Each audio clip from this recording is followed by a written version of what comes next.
Bismillahirrahmanirrahim. Assalamualaikum warahmatullahi wabarakatuh.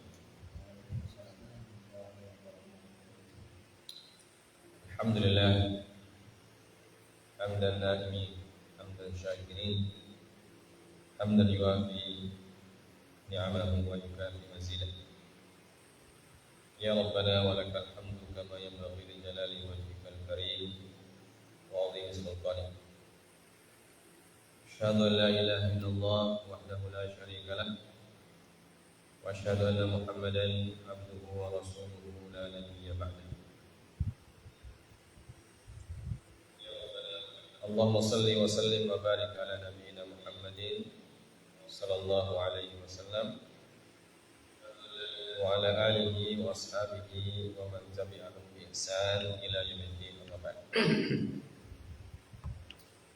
Allahumma inna nas'aluka ilman nafi'a wa rizqan wasi'an thayyiban wa amalan mutaqabbalan. Segala puja dan puji kita panjatkan kehadirat Allah Subhanahu wa taala atas segala karunia dan anugerah yang masih dicurahkan kepada kita sekalian. Sampai pada hari ini kita masih bisa berkumpul bersama mempelajari beberapa poin-poin tentang adab-adab kita kepada Al-Quran.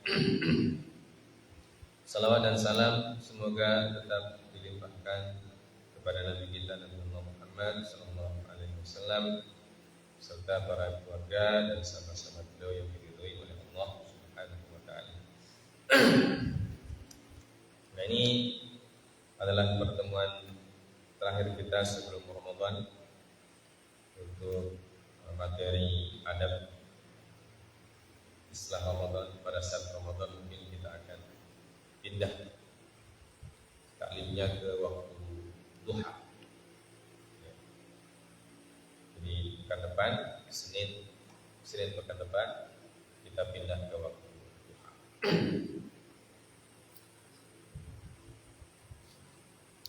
Selanjutnya kita akan membaca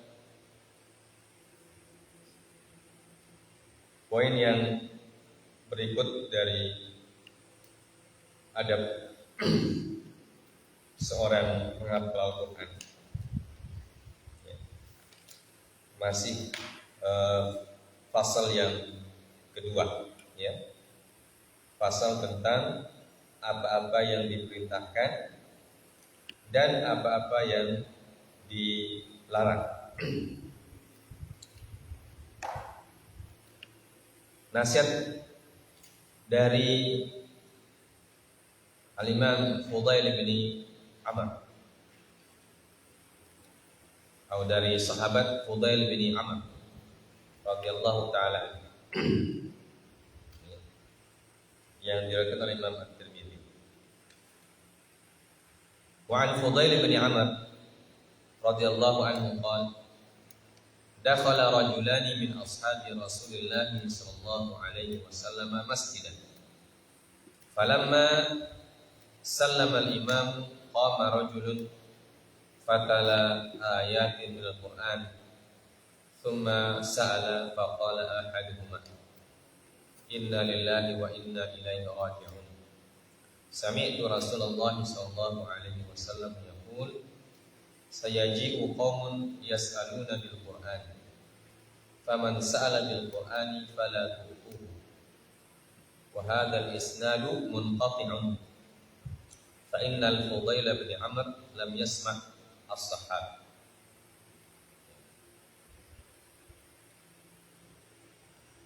Dari Fudail bin Amr radhiyallahu anhu, masuk dua orang laki-laki dari sahabat Rasulullah sallallahu alaihi wasallam ke dalam masjid. Maka ketika imam telah salam, berdirilah seorang laki-laki kemudian membaca ayat Al-Quran. Kemudian dia meminta. Maka salah seorang di antaranya mengatakan, Inna lillahi wa inna ilaihi raji'un. Aku mendengar Rasulullah SAW bersabda, akan datang suatu kaum, mereka meminta dengan Al-Quran. Maka barang siapa yang meminta dengan Al-Quran, maka janganlah kalian memberinya. Isnad ini adalah isnad yang munqati', isnad yang terputus, karena Fudail bin Amr lam yasma' as-sahabah, tidak mendengar sahabat. Jadi Fudail bin Amr ini bukan sahabat, ya, bukan sahabat, tapi dia generasi setelah sahabat. Tidak mendengar sahabat berarti dia ini tabi'in, ya. Tabi'in.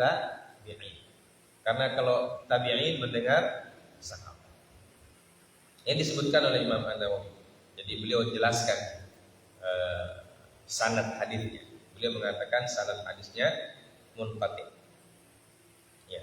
Tapi disebutkan di bawah di catatan kaki disebutkan hadis ini riwayat Imam At-Tirmidzi tentang pahala Al-Qur'an. Ya.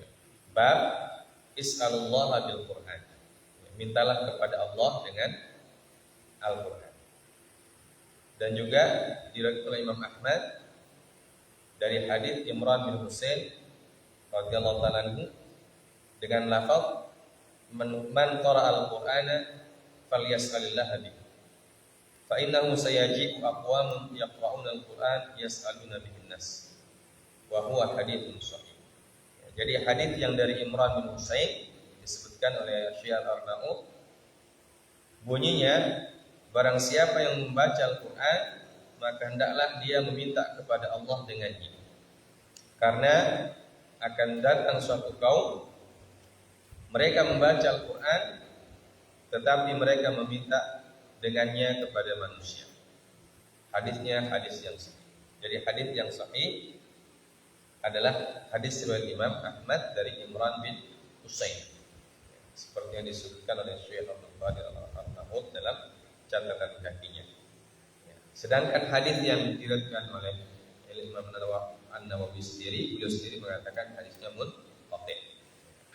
Tapi karena ada hadis yang sahih dan yang semakna dengannya, makanya beliau letakkan hadisnya di kitab ini, yang menjelaskan kepada kita bahwa tentang apa yang tidak dibolehkan bagi para penghafal Quran atau orang yang belajar Al-Quran atau talibul Quran. Ya. Hadis ini dikisahkan ada dua orang sahabat Nabi SAW masuk ke sebuah masjid, kemudian ikut sholat. Setelah sholat, tiba-tiba ada seseorang dari jamaah, tiba-tiba ada seseorang dari jamaah tersebut membaca ayat Al-Quran, tapi dengan tujuan untuk meminta sesuatu kepada orang-orang yang ada di situ. Maka salah seorang sahabat Nabi tadi, kan ada dua orang sahabat yang masuk, salah seorang di antara mereka itu langsung menegur. Dan dia mengatakan inna lillahi wa inna ilaihi raji'un. Beristirja. Dia beristirja. Kenapa? Kenapa beristirja? Kan tidak ada orang meninggal di sini. Jawabannya karena beliau menganggap itu musibah. Musibah besar. Ada orang meminta dengan Al-Quran kepada manusia, meminta dengan Al-Quran kepada manusia. Artinya dia menjadikan Al-Quran sebagai alat untuk meminta kepada manusia. Makanya sahabat Nabi tadi beristirja. Artinya itu musibah yang tidak pernah terjadi pada masa Nabi. Dan dia menyebutkan hadis. Nah, hadis ini yang senada dengan apa yang ada dalam Musnad Imam Ahmad. Apa bunyi hadisnya? Rasulullah mengatakan akan ada suatu kaum ya, yang meminta kepada manusia dengan Al-Quran. Artinya Al-Quran dijadikan alat untuk meminta. Nah ini tidak dibolehkan. Seperti yang disebutkan dalam hadis Imam Ahmad, kalau meminta dengan Quran boleh tapi kepada Allah. Ya. Baca ayat Al-Quran dengan ayat itu meminta kepada Allah. Karena membaca Al-Quran bagian dari ketakwaan, wasilah. Ya ayyuhalladzina amanu taqullaha wabtaghu ilaihil wasilah. Hai orang-orang yang beriman, bertakwalah kepada Allah dan ya, wabtaghu ilaihil wasilah, dan carilah wasilah untuk meminta kepada Allah Subhanahu wa taala. Para ulama mengatakan berwasilah dengan ketakwaan itu boleh. Ya. Dan salah satu bentuk ketakwaan adalah membaca Al-Quran. Maka kalau kita baca Al-Quran, berarti kita sedang berwasilah. Dan minta kepada siapa? Bukan kepada manusia. Kalau orang berwasilah berarti mintanya kepada Allah. Maka dalam hadis itu dikatakan, man qara al-Quran falyas'alillaha bihi. Barang siapa membaca Al-Quran, maka hendaklah dia minta kepada Allah dengan bacaan tersebut, atau dia berwasilah dengan bacaan Al-Qurannya. Ini dibolehkan. Ya, seperti kalau kita meruqyah itu kita sedang berwasilah. Kita baca ayat Al-Quran, kemudian kita minta kepada Allah supaya menyembuhkan orang yang sakit. Itu namanya wasilah. Wasilah yang dibolehkan. Ya, wasilah yang dibolehkan. Jadi wasilah dengan ketakwaan, dengan ibadah itu dibolehkan. Karena datang suatu kaum, kata Nabi sallallahu alaihi wasallam, mereka membaca Al-Quran tapi dijadikan wasilah kepada manusia. Ya. Jadi untuk meminta kepada manusia dia pakai Al-Quran. Dia jadikan Al-Quran sebagai wasilah untuk minta kepada manusia. Ini tidak boleh.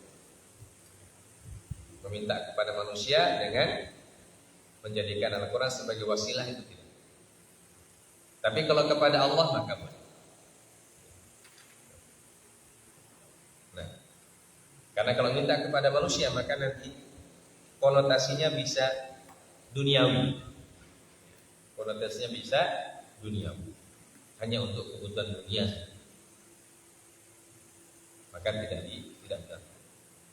Karena Al-Quran itu adalah kalam Allah yang maha mulia. Ya. Nah ini kita harus perhatikan. Jadi kalau kita membaca Al-Quran, beribadah kepada Allah. Dan kalau kita ibadah kepada Allah, maka mintalah kepada Allah. Ya, sebagaimana kita senantiasa mengatakan iyyaka na'budu wa iyyaka nasta'in. Ibadah dan minta ampun dan tolong itu hanya kepada Allah. Ya. Hanya kepada Engkau kami menyembah dan hanya kepada Engkau kami minta pertolongan. Maka hati-hati menggunakan Al-Quran. Jangan sampai kita menjual ayat ya, untuk kepentingan duniawi semata. Ini tidak dibenarkan. Nah, lalu kalau mengajar Al-Quran apakah boleh kita mengambil gaji? Nah, di sini akan dijelaskan. Kalau yang tadi itu apa bedanya? Apa makna yang tadi? Orang yang seperti yang disebutkan, dia baca ayat kemudian dia minta, saya sudah baca ayat tadi, saya mau minta saya punya upah dari baca ayat. Nah ini tidak benar, tidak dibenarkan. Kita baca ayat kemudian dibayar orang. Ya. Hanya membaca saja, hanya baca ayat kemudian dibayar. Baca ayat dibayar. Ya. Nah ini yang tidak benar. Tapi kalau mengajar Al-Quran, apakah itu tetap tidak boleh atau tidak boleh? Nah, di sini disebutkan Wa amma akhdhul ujrati ala ta'limil Qur'ani faqad ikhtalafa al-ulama'u fihi. Sedangkan mengambil upah dari mengajarkan Al-Qur'an, maka ulama telah berbeda pendapat di dalamnya. Hanya kita mengajar Al-Qur'an dapat upah. Mengajar TPA misalnya. Tapi dapat upah. Apakah itu boleh atau tidak? Termasuk menjadikan Al-Quran sebagai wasilah kepada manusia atau tidak? Ya, maka jawabannya di sini kata Syekh Imam Nawawi, itu terjadi perbedaan pendapat para ulama. Ya. Pertama, pendapat yang mengatakan fahakal Imam Abu Sulaiman Al-Khattabi man'a akhdhil ujrati alaihi an jama'atin minal ulama'i minhum Az-Zuhri wa Abu Hanifah wa Abu Hanifah. Disebutkan oleh Imam Abu Sulaiman Al-Khattabi larangan mengambil upah dari mengajarkan Al-Quran. Dan larangan ini berdasarkan dari jamaah dari para ulama. Dari sekelompok para ulama, di antaranya adalah Imam Az-Zuhri dan Imam Abu Hanifah. Jadi menurut Imam Abu Hanifah dan Imam Az-Zuhri, kalau kita mengajar Al-Quran, kita tidak boleh mengambil upah. Ya. Jadi tidak boleh mengharapkan upah. Nah, ini pendapat yang pertama. Jadi tidak boleh secara mutlak. Ya. Secara mutlak tidak boleh mengambil upah dari mengajar Al-Quran. Ya. Pendapat yang kedua, wa an jama'atin annahu yajuzu in lam yashtarithu wa huwa qaulul Hasan al-Basri wa Sya'bi wa Ibn Sirin. Ya. Pendapat yang kedua dari jamaah lain dari para ulama, ya, bahwa mengajar Al-Quran boleh mengambil upah dengan catatan tidak dipersyaratkan. Artinya tidak ada akad di awal. Ya. Tidak ada akad di awal. Bagaimana akad di awal itu? Akad di awal misalnya, ya, kita bilang sama Ustadz, tolong ajar saya punya anak ini Al-Quran. Nanti setiap bulan Ustadz saya kasih gaji. Ya. Berapa? 500.000 atau 1 juta atau 2 juta. Itu namanya syarat atau akad. Nah, dalam pendapat jamaah yang kedua, mensyaratkan upah dan disepakati sejak awal itu tidak boleh. Tapi kalau tidak, maka boleh diambil. Misalnya begini, Ustaz tolong ajar saya punya anak mengaji sampai bisa. Iya, nanti saya datang setiap minggu 1 kali. Boleh. Begitu bisa anaknya, orang tua tadi mengatakan sebagai ucapan terima kasih Ustaz, ini saya kasih hadiah atau saya kasih uang lah, imbalan, ya. Karena saya punya anak sudah bisa mengaji Ustaz ajar sudah sekian bulan, jadi sebagai ucapan terima kasih saya kasih. Nah, itu boleh, ya, karena tidak disyaratkan dari awal. Paham ya? Ya, ini pendapat yang kedua. Jadi pendapat yang pertama tidak boleh sama sekali. Ya, pendapatnya Abu Hanifah. Mau pakai syarat atau tidak pakai syarat, mengajar Al-Quran harus ikhlas karena Allah. Ya. Tidak boleh mengharap imbalan apa-apa. Karena itu kewajiban kita, ya, mengajar Al-Quran. Kalau kita bisa Al-Quran, mengajar kepada orang itu kewajiban. Dan tidak boleh orang mendapatkan upah dari kewajibannya. Nanti yang upah itu Allah Subhanahu wa taala yang kasih pahala. Itu pendapat Abu Hanifah dan Imam Az-Zuhri. Pendapat yang pertama, tidak boleh sama sekali. Pendapat yang kedua, Imam Al-Hasan Al-Basri mengatakan boleh kalau dia tidak akad sejak awal. Artinya awalnya dia tidak berniat, dia tidak berharap. Dia mau mengajar saja, dia tidak berharap mendapatkan imbalan. Tapi di akhir, ya, karena orang tua berterima kasih melihat anaknya sudah bisa mengaji, bisa baca Quran, maka sebagai orang tua, karena dia berterima kasih, ya kasihlah ustadznya itu bingkisan atau amplop atau apa. Ya, itu boleh. Ya. Pendapat yang ketiga, wa dhahaba Atha wa Malik wa Syafi'i wa akharun ila jawaziha.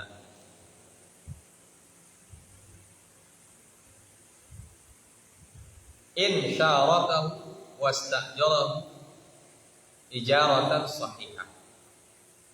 Ya. Pendapat yang ketiga, pendapatnya Imam Atha bin Abi Rabah, ini tabi'in dari Imam Ahlu Makkah, Imam di Makkah, kemudian Imam Malik, Imam Syafi'i dan ulama yang lain mengatakan jawaz, boleh, ya, boleh mengambil upah kalau kita mengajar mengaji atau mengajar Al-Quran. In syaratahu wastajarahu ijaratan sahihah. Kalau dia mensyaratkannya atau istijar. Istijar itu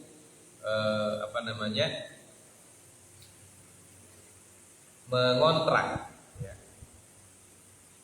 dengan ijaratan sahihah, dengan kontrak yang benar. Jadi datangkan ustaz sekian bulan, kita kontrak dia, atau kita gaji, bahasa lainnya kita gaji. Yang penting gajinya gaji yang benar, ya, tidak dari hal-hal yang haram dan sebagainya. Nah, itu disebutkan oleh Imam Syafi'i dibolehkan, ya, dibolehkan. Wa qad ja'a bil jawazi al ahadits sahihah. Dan telah datang keterangan tentang kebolehannya dari hadis-hadis yang sahih. Wahtajja man mana'aha bi hadithi Ubadah bin Samit annahu 'allama rajulan min ahli as-suffah al-Qur'ana fa uhdiya lahu qausan fa qala lahu an-nabi sallallahu alaihi wasallam in sarraka an tutawwaqa biha tawqan min narin faqbalha wa huwa hadithun masyhur rawahu Abu Dawud wa ghairuhu wa bi atharin katsiratin 'anis salaf. Dan jamaah atau para ulama yang melarang mengambil upah, ya, juga punya dalil. Jadi disebutkan di awal bahwa Imam Syafi'i dan Imam Malik punya dalil tentang dibolehkannya. Imam Abu Hanifah juga punya dalil tentang dilarangnya. Imam Abu Hanifah berpegang kepada hadis Ubadah bin Samit, sahabat Ubadah bin Samit, bahwa beliau Ubadah bin Samit radhiyallahu ta'ala annahu 'allama rajulan min ahli suffatil Qur'an. Dia mengajarkan salah seorang laki-laki dari ahlus suffah. Ahlus suffah itu adalah para sahabat yang tinggal di suffah Masjid Nabawi atau di emperan Masjid Nabawi. Apa yang diajar? Al-Quran, ya. Fa'ahdalahu qausan, maka orang yang diajar tadi, muridnya itu, memberikan kepada sahabat Ubadah bin Samit qaus. Apa itu qaus? Apa itu qaus? Bukan kaos. Kaos itu busur. Busur panah. Ya, zaman dulu busur panah itu adalah sebuah harta yang berharga. Ya. Kalau sekarang sama dengan pistol. Nah, karena orang dulu berperang itu pakai panah atau pakai tombak. Jadi senjata seperti itu dianggap atau bukan dianggap, memang berharga sekali. Ya. Nah, sekarang juga berharga. Ya. Orang beli busur itu mahal sekarang harganya. Jadi dia berikan, si murid ini memberikan kepada Ubadah bin Samit hadiah berupa busur panah tadi. Maka hal tersebut diketahui oleh Nabi Sallallahu Alaihi Wasallam. Maka beliau mengatakan kepada Ubadah bin Samit, in sarraka an tutawwaqa biha tawqan min nari faqbalha. Kalau kamu senang, ya, kalau kamu rela diberi dibakar dengan api karena kaos itu, karena busur itu. Artinya busur itu menjadi penyebab dia dibakar dengan api. Kalau kamu rela dibakar api karena menerima kaos itu, maka faqbalha, maka terima saja. Kata Nabi SAW. Ini ada nadanya, nada ancaman.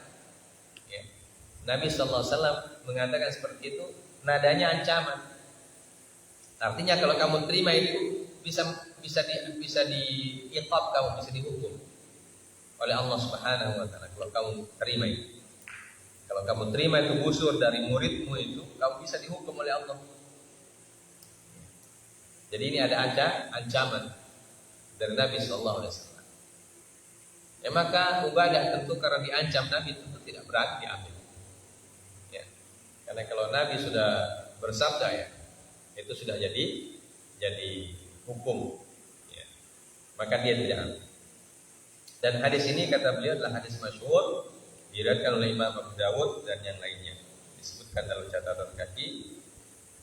Hadis riwayat Imam Ahmad, Imam Abu Dawud, Imam Ibnu Majah dalam bab tijarah. Ya. Nah, ini yang disebutkan menjadi dalil orang yang melarang. Kenapa dilarang? Karena diancam hukuman oleh Nabi sallallahu alaihi wasallam. Dan salah satu indikasi perbuatan yang dilarang adalah kalau dia ada ancamannya. Ya, kalau diancam dia dengan hukuman oleh Allah, berarti itu indikasi perbuatan itu dilarang. Artinya menerima pemberian dari orang yang kita ajar Quran itu dilarang. Karena dia diancam dengan hukuman oleh Rasul sallallahu alaihi wasallam. Ya. Dan tentu orang yang membolehkan juga punya dalil. Wa ajabal mujawwizun an hadits Ubadah bi jawabain. Ya. Akan tetapi para ulama yang membolehkan mengambil ujrah, mengambil upah, mereka menjawab hadis ini. Ya. Atau hadis ini ada hal-hal yang bisa dikritisi. Ya. Pertama, anna fi isnadihi maqalan, bahwa dalam isnad atau dalam sanad hadis ini banyak maqal. Maqal itu artinya ada pendapat yang melemahkan. Ya. Makanya di bawah disebutkan oleh Syekh Al-Arnaud wa isnaduhu dhaif. Ya, sanadnya lemah. Ya, sanadnya lemah. Ini jawaban yang pertama. Jadi kalau hadisnya lemah berarti tidak bisa jadi hujjah untuk melarang karena sanadnya lemah dan sisi lemah. Walaupun disebut oleh Imam Nawawi hadisnya masyhur. Hadisnya masyhur. Artinya hadisnya terkenal. Tapi dari sisi sanad lemah. Jadi tidak semua hadis yang masyhur itu hanya tersebar. Tidak semua hadis yang tersebar luas sanadnya sahih. Ada juga hadis yang tersebar luas tapi sanadnya lemah.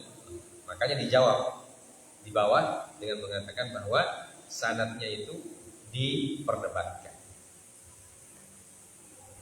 Jawaban yang pertama. Jawaban yang kedua, annahu kana tabarra'a bi ta'limihi falam yastahiqqa syai'an. Thumma uhdiya ilaihi ala sabilil 'iwad falam yajuz lahu al-akhdh. Bi khilafi man ya'qida ma'ahu ijaratan qabla at-ta'lim wallahu a'lam. Jawaban yang kedua, kata Imam Nawawi, bahwa kenapa Ubadah bin Samit dilarang mengambil hadiah itu oleh Nabi sallallahu alaihi wasallam, karena sejak awal Ubadah bin Samit niatnya tabarruk, niatnya sukarela. Paham? Jadi Ubadah bin Samit mengajar orang Al-Quran, niat dari awalnya adalah sukarela, tabarruk. Kalau dia niat sukarela, berarti dia tidak berhak mendapatkan upah karena sukarela.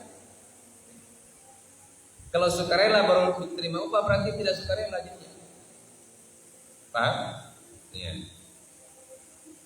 Falam yastahiqqa syai'.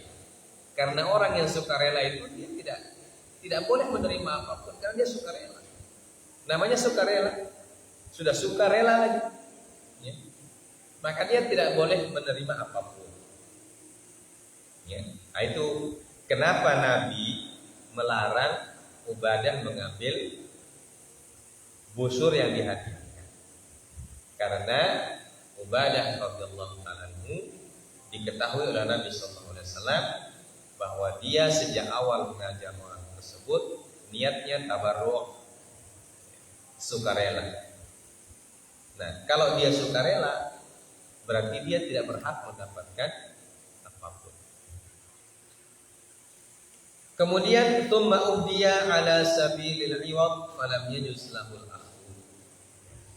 Kemudian orang yang tadi yang diajar itu memberikan hadiah kepada Ubadah dengan niat memberikan imbalan.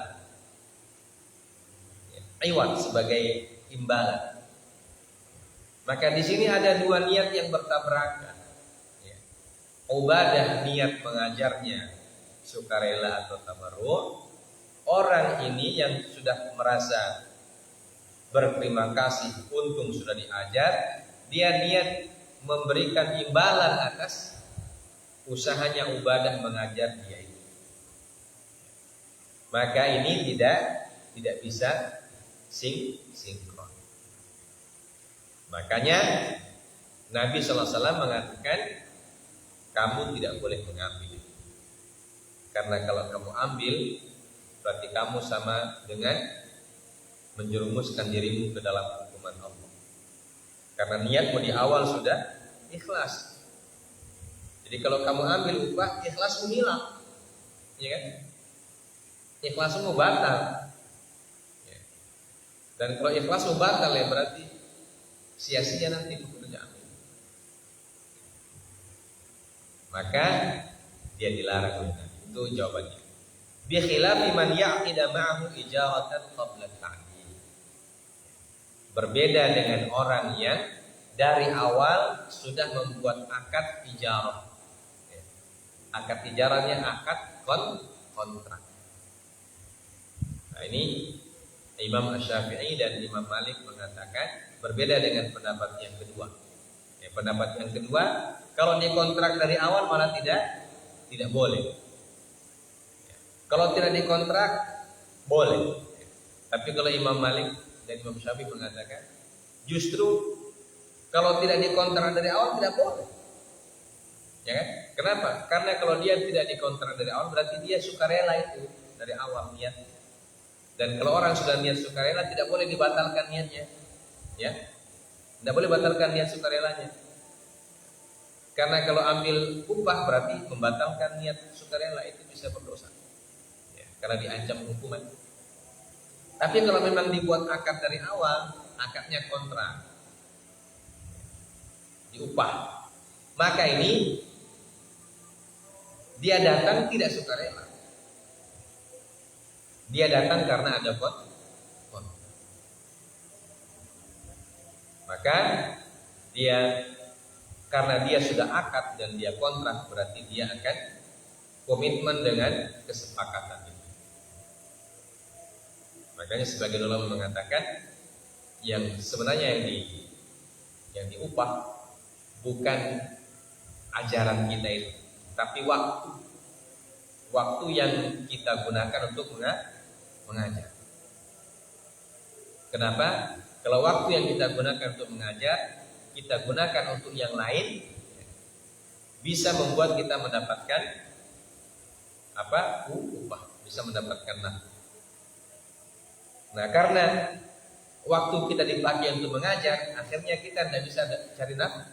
Nah, itu sebagai gantinya nafkah itu maka dibuatlah upah.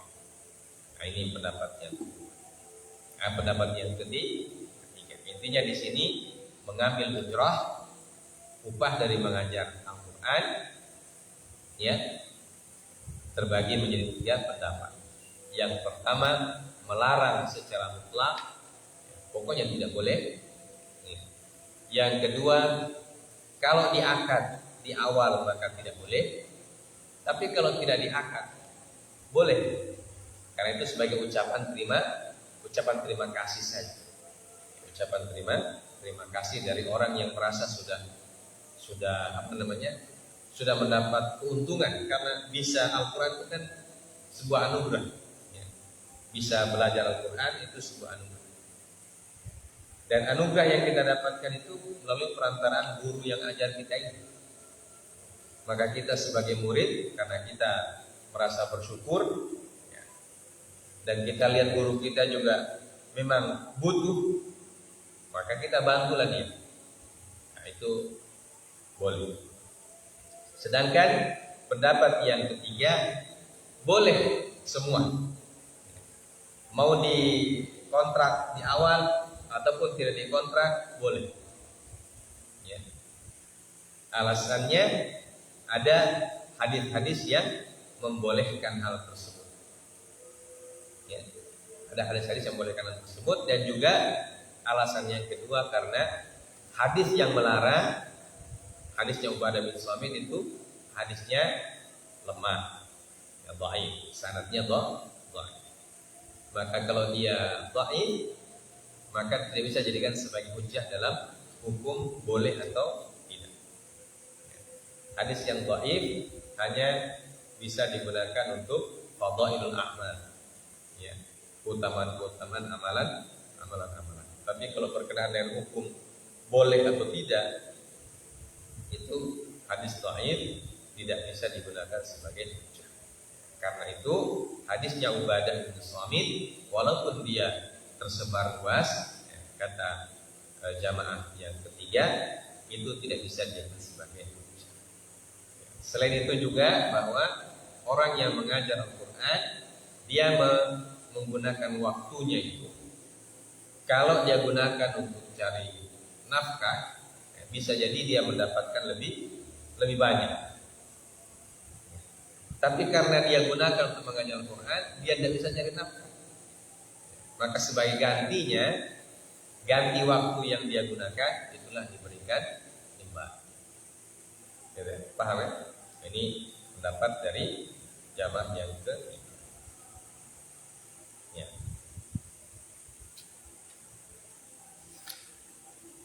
Jadi intinya mengajar Al-Quran, kita dibolehkan mendapatkan upah. Bolehkan mendapatkan upah. Tapi kalau kita mengajar dengan ikhlas tentu lebih baik. Ya, lebih baik. Untuk apa? Menjaga kemuliaan dari firman Allah Subhanahu wa taala. Tapi kalau kita memang butuh upahnya, maka bisa saja. Ya, bisa saja kita mendapatkan. Tapi tidak boleh upah itu menjadi tujuan. Ya. Tidak boleh kita mengajar Al-Quran tujuan kita mendapatkan upah. Saya mau mengajar ini, kalau saya mengajar 1 bulan 1 jam 50.000, mengajar 2 jam 1 hari 100.000. Kalau 10 hari 100.000 sudah 1 juta. 1 bulan 3 juta. Nah, seboleh. Nah, itu berarti dia sudah jadi tujuannya. Ya, sudah menjadi tujuannya itu dia mengajar Quran memang untuk cari uang. Nah, itu yang masuk dalam kategori yang pertama tadi. Ya. Yas'alun nasa bil Quran. Meminta kepada manusia dengan wasilah Al-Quran. Nah, itu tidak dibenarkan. Tapi kalau kita mengajar, ya, tujuan kita ingin mengajar supaya orang bisa Al-Quran. Nah, untuk beli bensin, tidak apa-apa kita bolak-balik misalnya kan. Misalnya kita mengajar jauh, jalan kaki tidak mungkin, harus sewa kendaraan atau pakai motor. Ya, pakai motor kan tidak bisa isi air dengan air, harus pakai beli bensin. Tidak apa-apa, uang bensin atau uang makan kita sana kemari. Nah, ini dalam pendapat jamaah yang ketiga. Ya, jadi dibolehkan mengambil upah dari mengajar Al-Quran yang kita lakukan. Baik, nah ini sampai sini dulu. Insya Allah nanti kita lanjutkan fasal yang ketiga. Fasal yang ketiga adalah kewajiban membaca dan memperbanyak tilawatul Quran. Nanti insya Allah kita baca bersamaan dengan bulan Ramadan. Bulan Ramadan karena bulan Al-Quran, maka sangat baik kalau kita baca ini adab tentang membaca atau adab tentang belajar Al-Quran. Insya Allah kita lanjutkan pekan depan. Subhanallah wa bihamdik, asyhadu an la ilaha illa anta, astaghfiruka wa atubu ilaik. Sallallahu ala nabiyyina Muhammad wa ala alihi wasallam. Wa akhiru da'wana alhamdulillahi. Assalamualaikum warahmatullahi wabarakatuh.